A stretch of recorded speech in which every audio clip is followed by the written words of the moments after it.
On July 15, 2008, 3-year-old Kaylee Anthony was reported missing by her grandmother, Cindy Anthony. She claimed she hadn't seen her granddaughter in over a month, and that when she confronted her daughter, Casey Anthony, the mother of Kaylee, as to the whereabouts of her daughter, she was given multiple explanations. Until finally, Casey admitted she hadn't seen Kaylee in weeks. The most disturbing thing that really stood out was the fact that Casey's car smelled putrid, almost as if a dead body had been lying inside. 5 months later, 3-year-old Kaylee's skeleton remains were found in a blanket inside a laundry bag near Anthony's family home. Was Kaylee's death the result of parental neglect, plain and simple, or are there multiple layers to Kaylee's death that are far more disturbing?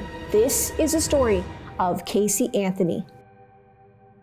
Before we get into today's story, if you're a fan of the dark and mysterious with a little tarot thrown in for good measure, then I am the girl for you. I upload 2 times a week on this channel, and if you're really a fan of tarot, you can join me on my other channel, Jennifer Walker Zen. So if that's of interest to you, I would ask you to like, subscribe, and turn on all notifications so you don't miss any of my uploads. Now let's get into today's story.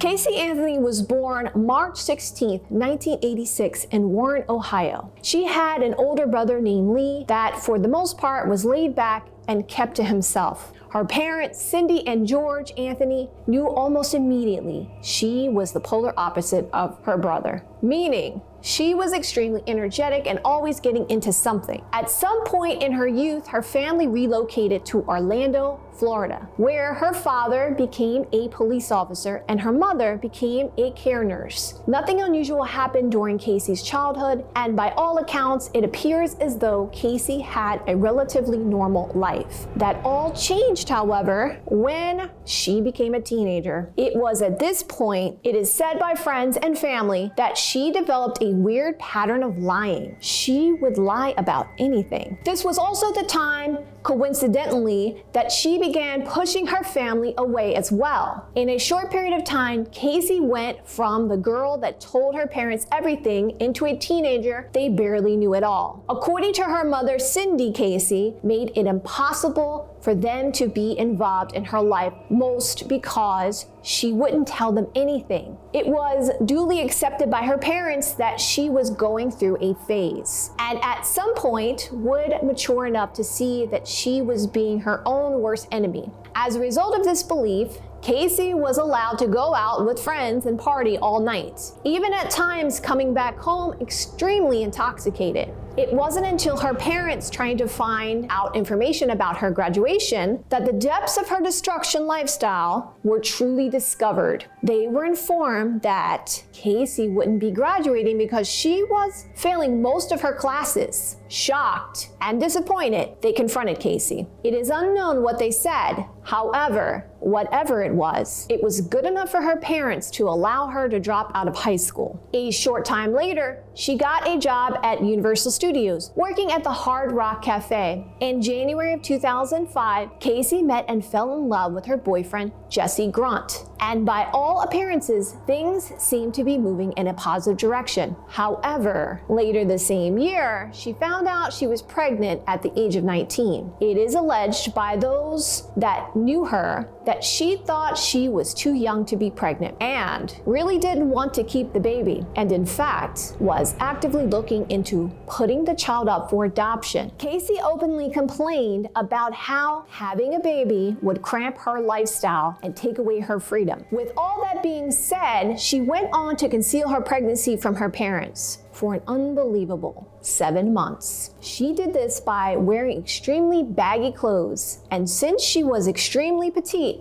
no one really noticed any weight gain. At some point, she told her parents about her pregnancy and her plans to put the baby up for adoption. Her parents are alleged to have been completely outraged, not at the fact that she was pregnant, but at the fact that she would even consider adoption as a viable option. They then forbid her from giving her baby up. As a result, on August 9th, 2005, Casey Anthony gave birth to her baby daughter, which she named Kaylee Marie Anthony. Casey claimed her boyfriend Jesse was Kaylee's father. However, after DNA testing, it was revealed that Jesse was not the father. And when pressed, Casey, as usual, lied. It is roundly believed that Casey had no idea who the actual father was. Nevertheless, Casey's boyfriend Jesse, even after finding out that this was not the father, still wanted to marry Casey and adopt Kaylee. Unfortunately, things fell apart mainly due to what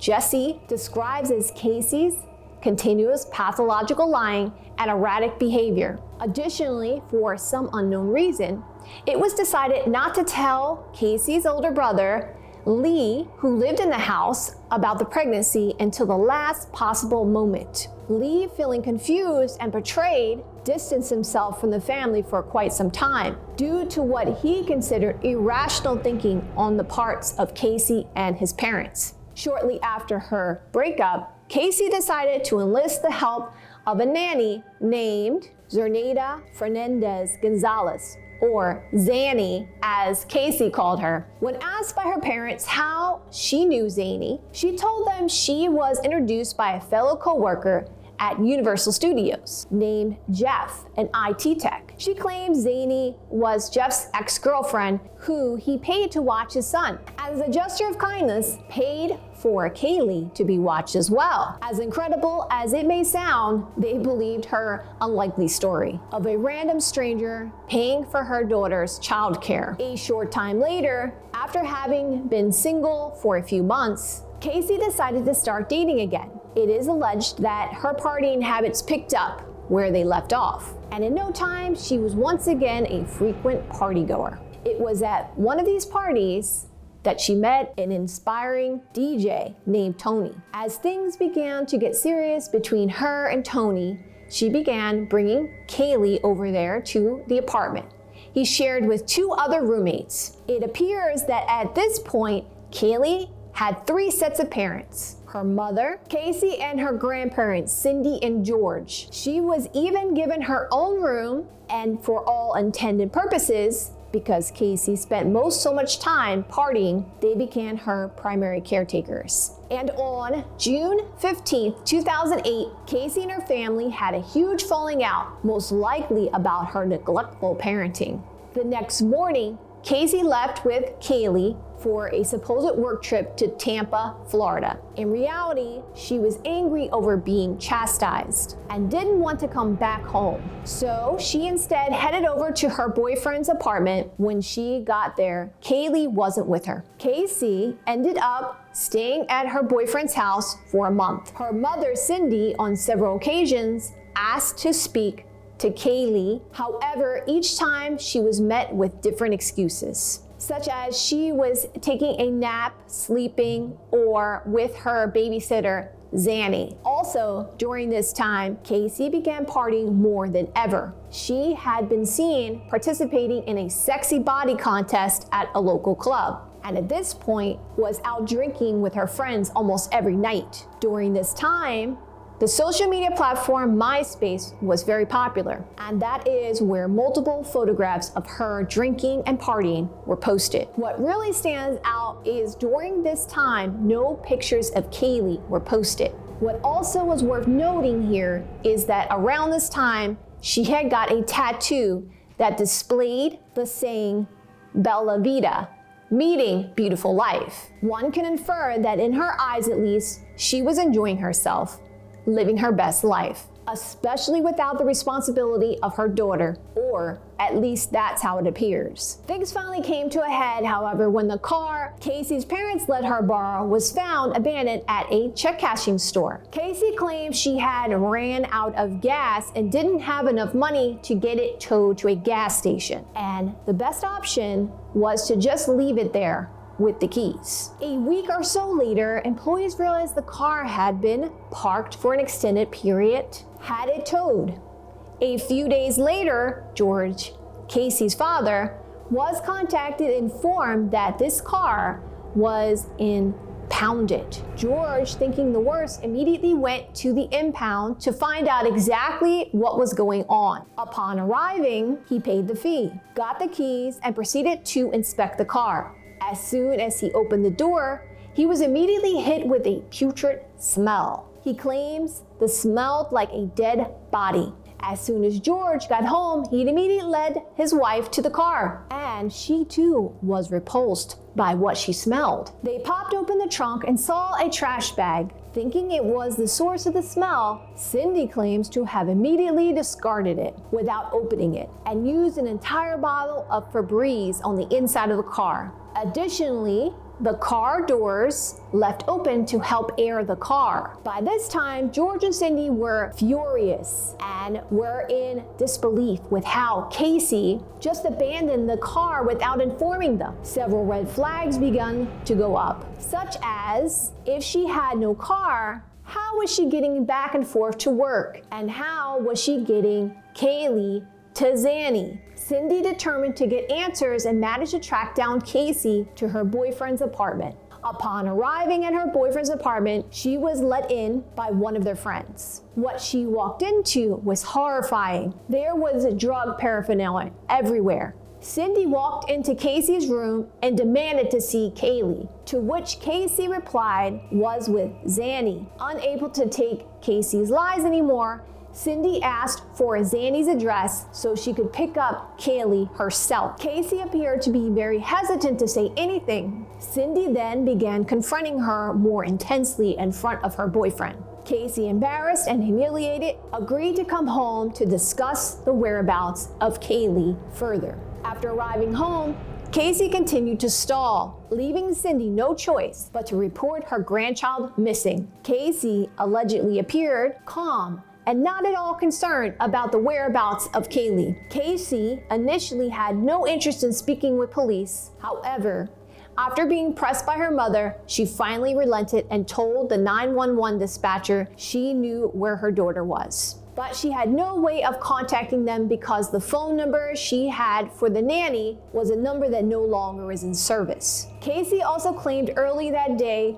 the nanny let her speak to Kaylee, and Kaylee sounded okay. Kaylee told the dispatcher that Zenaida Fernandez Gonzalez was the name of the nanny, and that she had been communicating with her through MySpace, getting instructions from Zanny on how to get Kaylee back, most likely around Kaylee's birthday. As soon as police arrived, they instructed Kaylee to take them to the last place she encountered Zanny. Kaylee would end up taking police to an apartment building and pointing out the exact apartment in which she alleged Zanny lived. Kaylee additionally provided a description to better help expedite the return of her daughter. The description Kaylee gave was interesting to say the least. Allegedly, Zanny was 25 years old, 5 foot, 140 pounds, half black, half Hispanic female with long black hair and perfect teeth. Additionally, Zanny spoke with a harsh New York accent and was of course a perfect 10. She claimed she was a co-worker of hers from Universal Studios and attended the University of Florida. Armed with this new information, police went to the apartment which Kaylee claimed Zanny lived. Strangely, however, the apartment looked vacant. After knocking several times and peeking through the windows, it was decided to track down the landlord to find out who, if anyone, was currently renting the apartment. Surprisingly, no one. And finally, the authorities requested to review the surveillance footage of that area in the hopes of catching a glimpse, at least, of Kaylee. Again, surprisingly, nothing. Except for the occasional passerby, nothing of any consequence was discovered. It was at this point, it was clear to the police that Kaylee was lying. It was decided that instead of confronting Kaylee right away, they needed to look a bit deeper into Kaylee's story. And after just a few short days, investigations of a shocking discovery was made. Kaylee's claims of employment with Universal Studios was a complete lie. She in fact had never worked for Universal Studios in any capacity. This lie was significant because it brought into question everything. Police, however, revealed nothing. and instead asked Kaylee to take them to her boss to get some additional information if possible. Kaylee, undeterred, acted as if she did in fact work there, occasionally waving and speaking to other employees as if she knew them. It wasn't until they got lost in the maze of offices and began walking in circles that she finally just stopped and turned around and told police that she had no idea where she was going because she didn't work there. Kaylee was arrested on July 16th and was charged with neglect of a child, obstruction of justice, and making false statements. To Cindy, Kaylee's mom, police had it all wrong. Even as police began questioning Cindy about the putrid smell in the car, she insisted that it must have been rotting pizza in the trash bag she threw out. It became clear that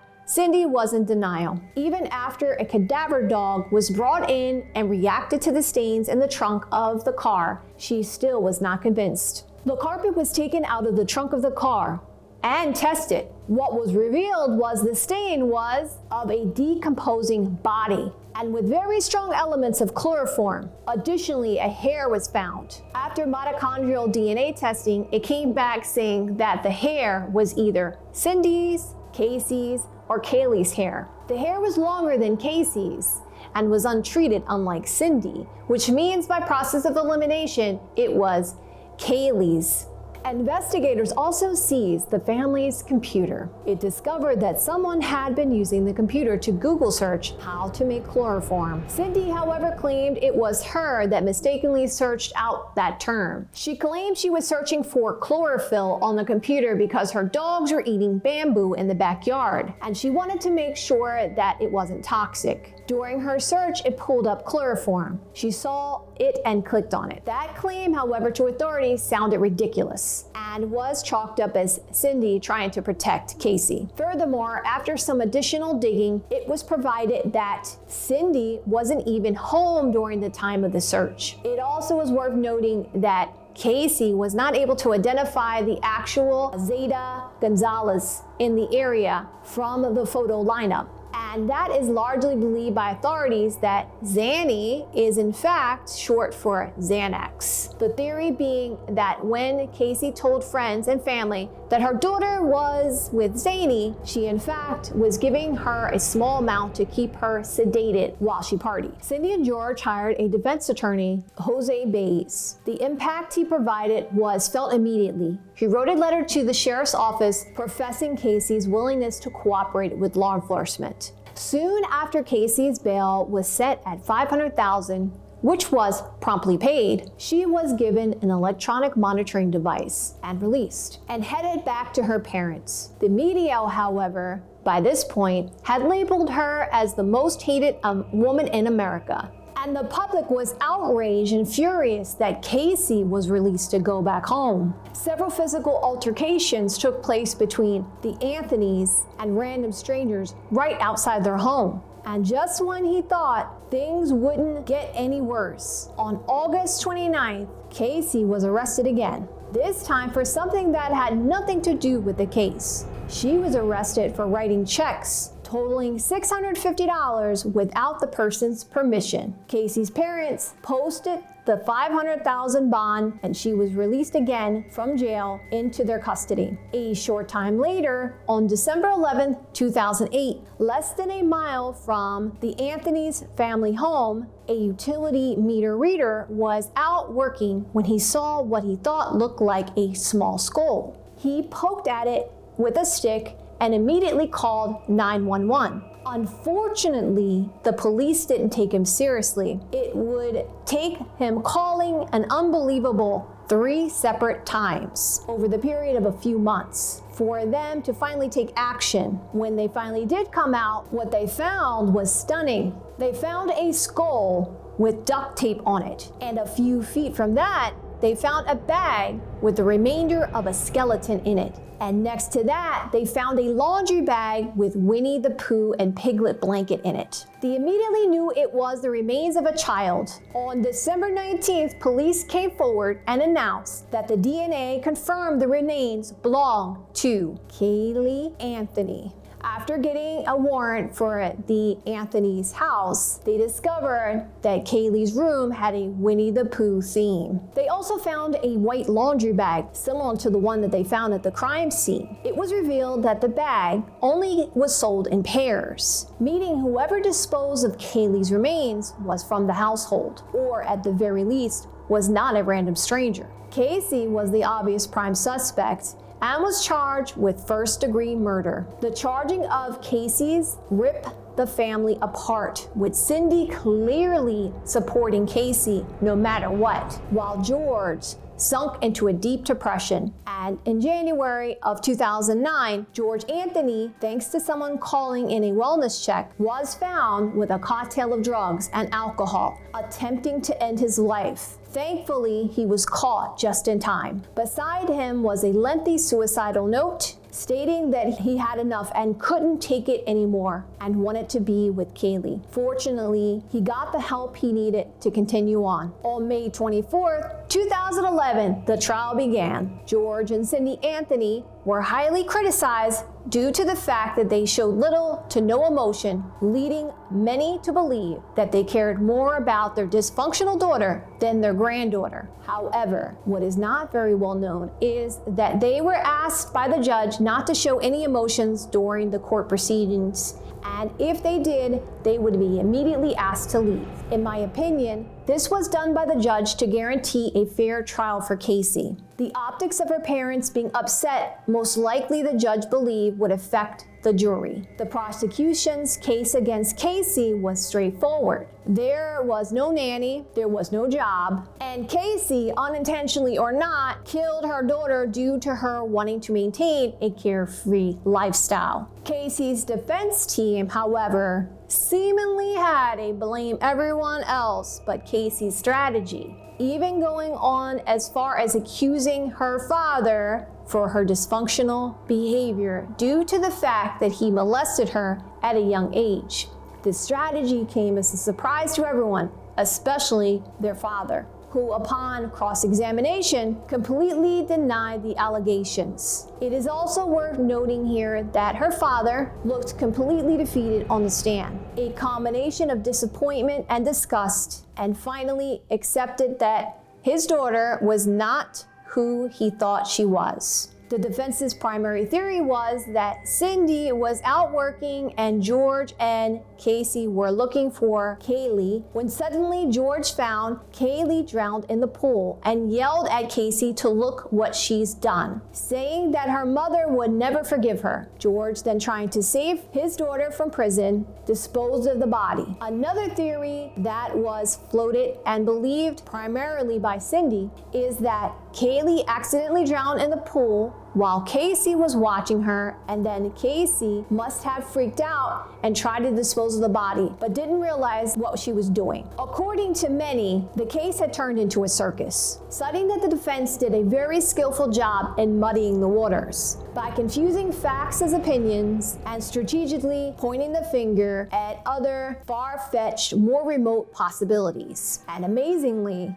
this strategy was successful. On July 5th, 2011, after deliberating for 10 hours and 14 minutes, the jury found Casey Anthony not guilty in the death of her daughter. However, she was convicted of 4 misdemeanor charges of giving false information to law enforcement. Because of this, she was sentenced to 1 year in county jail and $1,000 in fines. However, by this point, Casey had already served 3 years and was given credit for good behavior. As a result, she was released from prison on July 17, 2011. After the trial, it was revealed that Kaylee had filed for bankruptcy twice and was unable to pay her lawyer. So it was alleged that she paid him in sexual favors. And although not illegal, it is extremely unethical. Additionally, there is a documentary on the Peacock Network about Casey Anthony called Where the Truth Lies.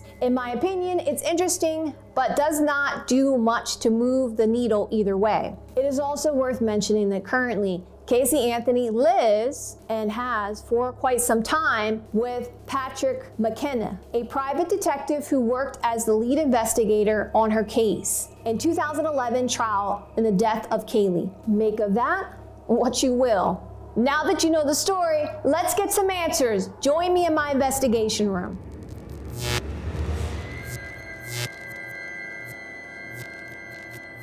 Hello everyone, thank you for joining me in my investigation room. This is a pretty tragic situation. I want to also first start off with this legal statement. This is going to be allegedly and for entertainment purposes only. So let's jump into our first question.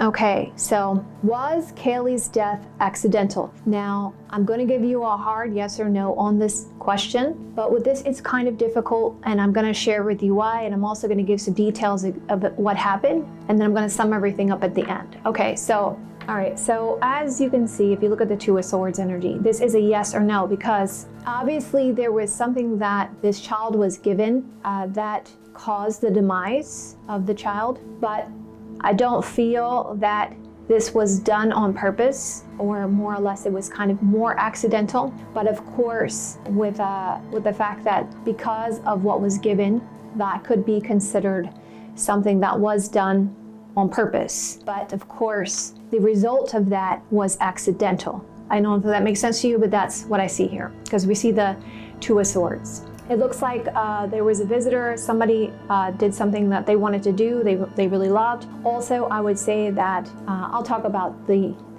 specifics about the person in a second here. But there was something to do with committing something or buying something with money that caused this regret with a child. And there was this hopeful energy, and something about this was very foolish. Okay, so, and we can see that there are a couple of different court cards coming up in this situation, and also that this involved a car and travel. Okay, so let's move on to our second question. So my next question is, was Casey responsible for Kaylee's demise? Okay, so we're going to talk about this right now. Also, I want to preface this again because this is for entertainment purposes and allegedly. Okay, the timing was right, and there was a truth being spoken here, and it was a defeated energy. It looks to me like it involved two people. And I would say that she was inadvertently involved. And we see that there was worries and concerns, and also the issue was there was too much waiting around. So something happened, and then there was too much waiting around. And that's also what caused the demise.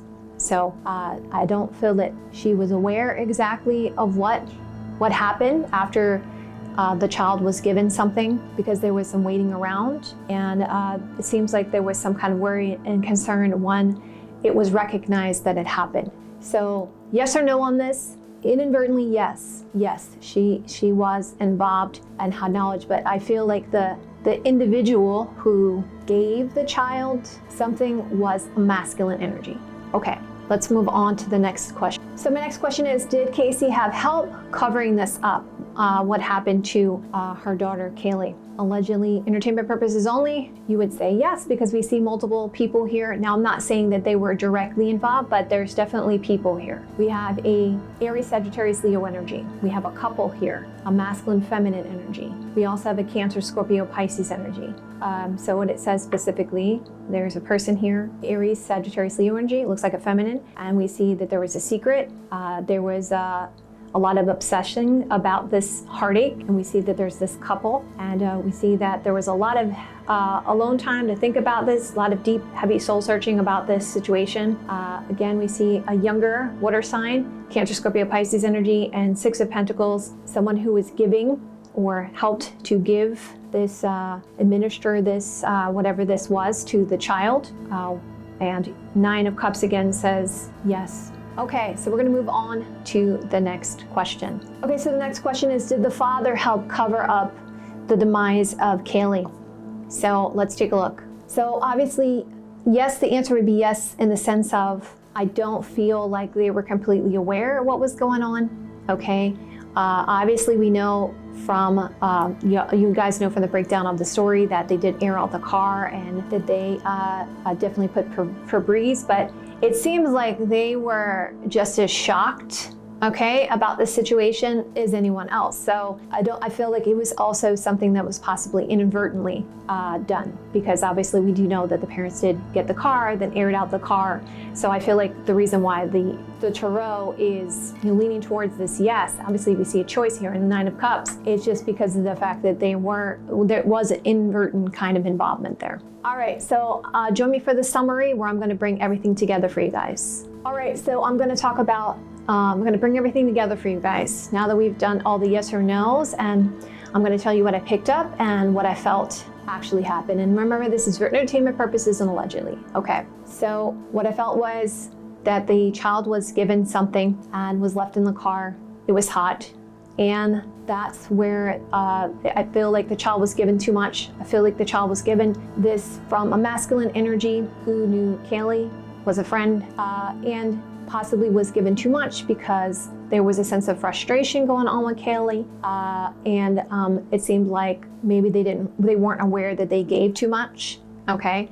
And then also because there was a lot of, it felt like a lot of like chaotic kind of like confusion going on, and a lot of time went by. That's what happened, and I feel like the child was left in the car for a long, long, long time. And that's why there was the decomposing smell and all those kinds of things.